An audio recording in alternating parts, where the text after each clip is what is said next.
गुरुदेव प्रणाम।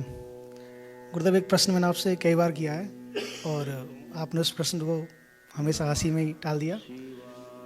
तो जैसे इस बार परम पूज्य बाबा जी वाली घटना जो घटी है, जिसके हम साक्षी हुए हैं, जो हमने अभी देखा है, महसूस किया है, अनुभव किया है। बाबा ने 111 वर्ष की उम्र में शरीर छोड़ा था, अपना स्थूल शरीर। उसके बाद भी बाबा की यात्रा और बाबा की साधना सूक्ष्म में निरंतर बनी रही, चलती रही। और उसके बाद अब वो समय आया जब बाबा का विलय उस परम तत्व में हुआ। तो जैसे हम साधना कर रहे हैं, बाकी भक्त दरबार की जो साधना कर रहे हैं, और अभी हम स्थूल शरीर में अपने निवास कर रहे हैं, तो साधना के क्या हम उस स्तर तक पहुंच सकते हैं कि जब हमारा शरीर छूटे या हमारे अंदर ऐसा भाव जागृत हो दरबार की कृपा से, बाबा की कृपा से, उस स्थिति को हम स्थूल शरीर के त्यागने पर ही प्राप्त हो जाएं, जिसमें बाबा इतने लंबे समय के बाद।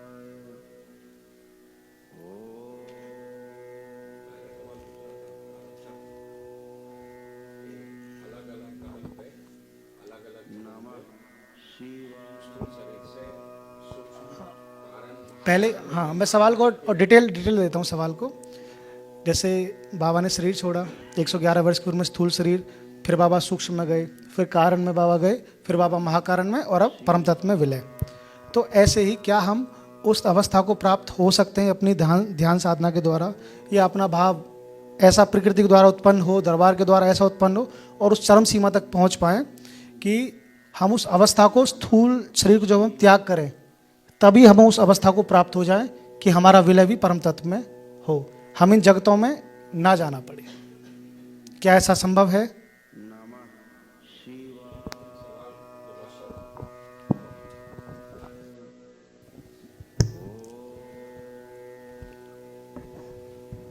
बिल्कुल, अगर सपाट शब्दों में कहा जाए तो संभव है, लेकिन उसके लिए जीवन, पिछले जो जन्म है उनमें उसके द्वारा जो किया गया साधना का जो परिणाम है वो मैटर करता है। दूसरा, बाबा जैसी परिस्थिति सबकी नहीं हो सकती। महाअवतार बाबा जी कह लीजिए, बाबा जी के नाम से संबोधित करते हैं, आप समझ जाइए उन्हीं की चर्चा कर रहे हैं। तो वो संभावनाएं सब में नहीं हो सकती एक साथ, हो भी सकती हैं तो हम उनको नहीं जानते अभी, और उसको जान के हम लोग करेंगे भी क्या। जिसका हमसे संबंध है उसकी चर्चा करते हैं। तो जन्मों जन्मों का था। दूसरा कि जब मैं कहता हूँ कि जैसे बन गए हो वैसे बनाते भी जाओ। जिस स्तर पे हमारी समझदारी विकसित हो गई है, उस स्तर की समझदारी अपने आसपास वाले लोगों में भी हम धीरता और वीरता पूर्वक उनमें भी ऐसा स्थिर करते जाएं। ऐसा अपने जैसे समझदारी हमारे आसपास के लोगों में विकसित हो, उसके लिए बहुत ही धीरता की और बहुत वीरता की आवश्यकता है। इसी को धीरता और वीरता कहा गया है। तो वो जो परिस्थितियां हैं बाबा जी की थी, वो थोड़ा परिस्थितियां विभिन्न प्रकार की हैं। वो लंबे चर्चा की विषय भी है, मेरे ख्याल से अर्थहीन भी हैं। कोई बहुत ज़्यादा सार्वजनिक बातचीत उस पर नहीं ज़्यादा हो सकती।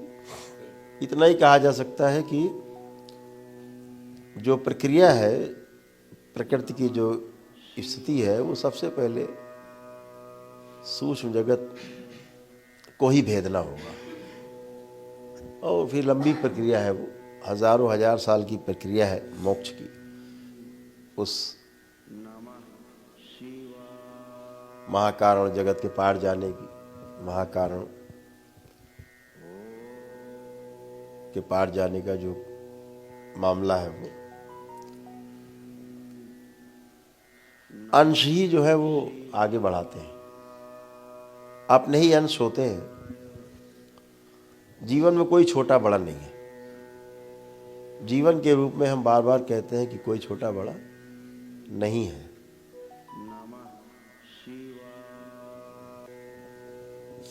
कभी बाबा हमारे गुरु हैं, कभी हम बाबा के गुरु रहे होंगे, कभी हम महाअवतार अंश रहे, कभी हम महाअवतार बाबा के गुरु रहे होंगे, कभी महाअवतार हमारे गुरु हैं, कभी कोई किसी के गुरु।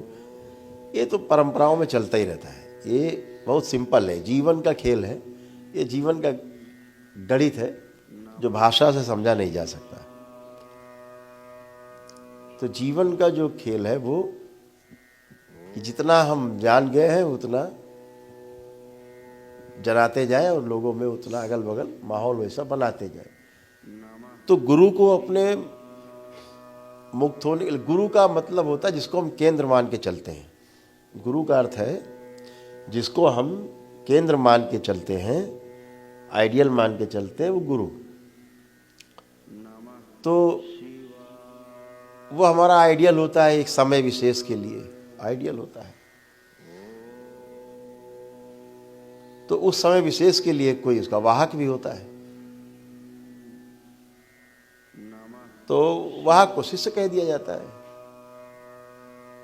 शिष्य क्या, जो सीख ले रहा है, वो सीख रहा है, समझ रहा है गुरु से, वो शिष्य है। और क्या है, कल वो भी गुरु हो जाएगा।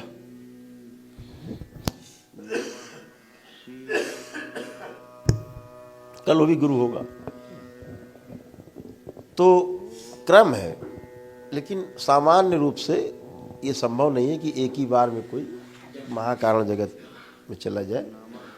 हजारों वर्ष, कभी कभी लाखों वर्ष लोगों को। और ऐसा नहीं है कि आप यहाँ बैठे हो या हम में से तमाम लोग हो सकता है यहीं बैठे हों कि यात्रा कहीं चल रही लेकिन बैठे यहाँ हैं। घनीभूत यहाँ पर है, यहाँ इकट्ठा होकर दिख रहे है कहीं। इसीलिए हर आदमी अलग अलग लेवल पे दिखाई देता है, अलग अलग समझदारी दिखाई देती है, अलग अलग आयाम में होने के कारण। तो इसीलिए ध्यान करते समय आदमी वहीं कनेक्ट हो जाता है सीधे जाके जहाँ वो जिस आयाम में होता है। तो ये संभव नहीं है कि एक ही बार में आदमी सूक्ष्म जगत, कारण जगत और महाकारण जगत क्रॉस कर जाए। हजारों हजार साल, लाखों वर्षों। और ये तो अंश हैं, अंश तो रहते ही हैं सृष्टि में। जब आप लोग ध्यान साधना करते हो तब भी अंश ही तो आते हैं आप लोगों को साधना कराने के लिए, आपको घुमाने के लिए, ले जाने के लिए, ब्रह्मांड में यात्रा कराने के लिए, आपकी आत्मशुद्धि के लिए आपको ले जाते हैं। और जिस आयाम में कहीं कोई आपके कर्म हो गए वहाँ ले जा कर के उसको वहाँ कट कर देते, छुड़वा देते हैं, हल्के होके आप वापस आ जाते हैं, आपका भोग कट जाता है। तो इसलिए ध्यान ये रखना है कि हम जो अभी हैं हमें वो करना है साक्षी भाव में, उसमें आगे बढ़ना है। आपने एक नया रहस्य खोल दिया। घनीभूत होने की प्रक्रिया अब तक उल्टा समझते थे कि यहाँ से घनीभूत हो रहा है, इस पर कभी ध्यान नहीं गया कि केंद्र कहीं और है, घनीभूत कहीं आदमी और होता ही है। जैसे हर महापुरुष जन्म लेता है दोबारा, आवश्यक नहीं कि वो जन्म ले, नहीं लेना चाहता, फिर भी सृष्टि की नियम के अनुसार फिर जन्म लेता है। तो ऐसा नहीं कि जो लोग बहुत बड़े महापुरुष, भगवान बुद्ध हो गया कोई, वही लोग जन्म, बुद्ध जैसे लोग तो जन्म ही नहीं ले पाते, उसको धारण करने लायक उनको शरीर ही नहीं मिलता। इसलिए अंश आते हैं, अंश के द्वारा वो शरीर में उदाहरण करते हैं। शरीर पूरा तो आ ही नहीं पाते। लेकिन इसी प्रकार से मनुष्यों का भी जागृत होकर शरीर छोड़ते हैं, वो भी चाहते हैं नहीं लेंगे, जन्म नहीं लेते, होते किसी आयाम में, फिर जन्म लेते हैं तो उनका स्टेटस तो वही रहेगा जिस लेवल पे पहले उन्होंने शरीर छोड़ा है।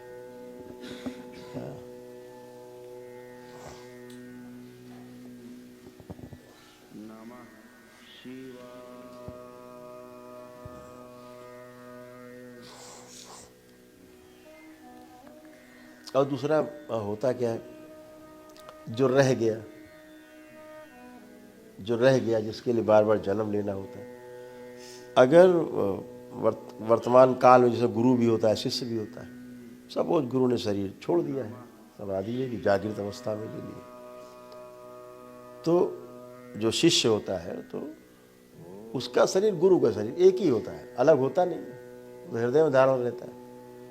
तो वही शिष्य का ही शरीर उसकी मुक्ति का, उसके जो बचे हुए समय का वो काटने का, खोलने का रास्ता, उपाय बनता है, उसका कारण बनता है। तो यही तरीका है, व्यवस्था है, ये व्यवस्था है।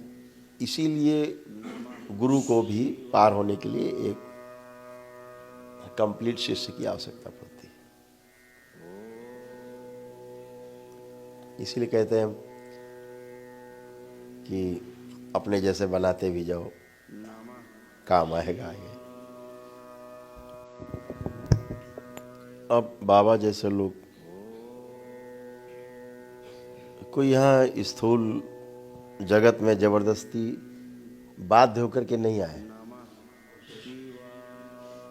ये इतने 150 वर्षों की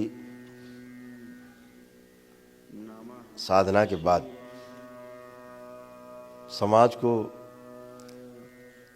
ये दरबार दे पाए। केवल इस दरबार की स्थापना के लिए 111 वर्ष तक वो स्थूल शरीर में अंश को अपने आबद्ध रखा। महाअवतार बाबा जी 111 वर्ष इस शरीर में आबद्ध रखा। तो अंश के द्वारा ही काम लेते। अब अंश का मतलब ये नहीं कि महाअवतार बाबा यहाँ स्थूल रूप में इस धरती पर हैं, तो अब वो सूक्ष्म जगत में जाएंगे, पार होके फिर सूक्ष्म से कारण में जाएंगे, कारण से महाकारण जाएंगे, फिर जाके पार जाएंगे। ऐसा नहीं है, थे ही बाहर महाकारण जगत में। तो अंश के द्वारा उन कार्यों को करने के लिए महापुरुष शरीर धारण करते हैं। तो उसी लक्ष्य की प्राप्ति के लिए ऐसे महापुरुष करते ही रहते हैं। इसमें कोई अतिशयोक्ति नहीं है, चलता ही रहता है। ये क्रम चलता रहा है, चलता रहेगा। और अब तक के मानवीय इतिहास में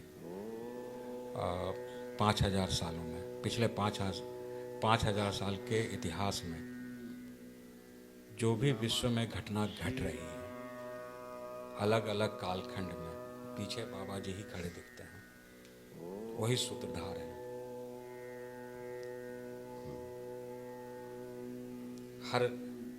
हर घटना, पृथ्वी की हर घटना मानव कैसे बेहतर हो, कैसे मानव अपने परम लक्ष्य की ओर बढ़े, समस्त घटनाएं पिछले 5000 वर्षों की जाकर के बाबा जी महाअवतार से ही जुड़ जाती है, बाबा से जुड़ जाती है।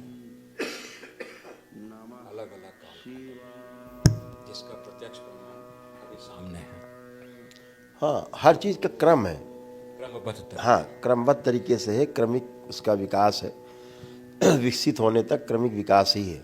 जैसे पदार्थ अवस्था में कभी रहे हैं ये सब शरीर, और पदार्थ अवस्था से धीरे धीरे वनस्पति अवस्था में गए, कभी जाके हजारों लाखों साल बाद वनस्पति अवस्था से भी जीव अवस्था में गए, फिर कभी मनुष्य अवस्था में आए गए। ये क्रम है। ऐसे ही पहले आत्मा, फिर आत्मा के साथ बुद्धि, बुद्धि के साथ फिर कभी हजारों लाखों वर्ष बाद चित्त, फिर कभी वृत्ति, फिर कभी मन जुड़ा, तो कभी कंप्लीट हो गया, एटम बना, जीवन बना। ये क्रमिक विकास है, एक क्रमिक है। ऐसे ही ऊपर कि महाकारण जगत के पार से महाकारण जगत, अब वो अंश छूटेगा। अगर यात्रा चल रही, छूटेगा, कुछ जुड़ेगा, कुछ छूटेगा। फिर आ गए कारण जगत, फिर जुड़ेगा, छूटेगा, फिर आए सूक्ष्म में, फिर स्थूल में। अब यहाँ धरती में गिरे, अब धरती में गिरे, कहाँ से गिरे? धरती में। तो यहाँ गिरे तो जन्म हो गया। तो अब अगर जाएगा उस महाकारण जगत के भी पार, अब वो उसका आकर्षण वहाँ बना रहेगा, क्योंकि जहाँ से वो टूट के आया है उसका आकर्षण तो उसी में बना रहेगा। तो उसकी वापसी भी उसी अनुसार होगी। स्थूल जगत से सूक्ष्म जगत में, सूक्ष्म जगत से कारण जगत में, कारण से महाकारण में, महाकारण से हरिहर ईश्वर ही हो गए। तो वो यात्रा का क्रम, तो उस यात्रा में जो ऊपर से आता है आदमी, उस हर व्यक्ति के साथ, कोई भी व्यक्ति हो, उसका अंश हर आयाम में, हर लोक में छूटा ही रहता है। वापसी की प्रक्रिया में भी यही है। अगर वो नहीं छूटा होगा तो वापस नहीं जा सकता, आकर्षण ही नहीं होगा, उसके अंश ही उसको आकर्षित करते हैं, और इसीलिए बार बार ईश्वर मिलन की तरफ होती है।